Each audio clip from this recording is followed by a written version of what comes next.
સુરતમાં બ્લેકના 5 કરોડ વ્હાઇટ કરાવવા જતા બિઝનેસમેન સાથે લૂંટની ઘટના સામે આવી। ભર બપોરે કારમાં આવેલા 4 શખ્સોએ રોકડા લઈ ફરાર થયા।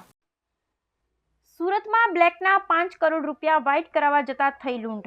ભર બપોરે કારમાં આવેલા 4 રોકડા લઈ ફરાર। આપણે ત્યાં કહેવત છે કે લોભીના ધન દૂતારા ખાય।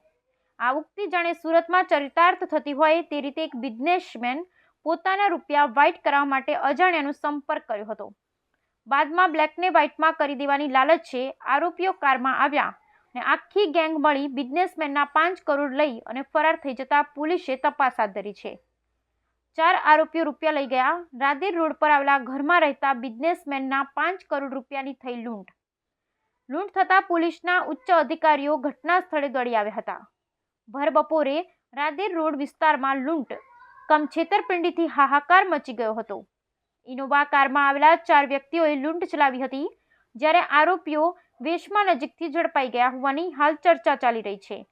6 મહિનાથી વાત ચાલતી હતી। પોલીસ અધિકારીઓએ કહ્યું કે 6 મહિનાથી જે પૈસા હતા તે વ્હાઇટ કરવા માટે તેઓએ 15 દિવસમાં સંપર્ક કરતા તે બંને જણ આવ્યા હતા। ગાડીમાં રૂપિયા મૂકીને પૈસા આવ્યા હતા। આરટીજીએસથી એન્ટ્રી થઈ જશે તેમ કહ્યું હતું।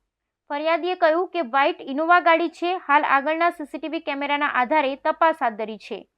ફરિયાદીને પાવર લૂમ્સની ફેક્ટરી છે। ફરિયાદીએ હાલ 5 કરોડ હોવાનું કહ્યું છે।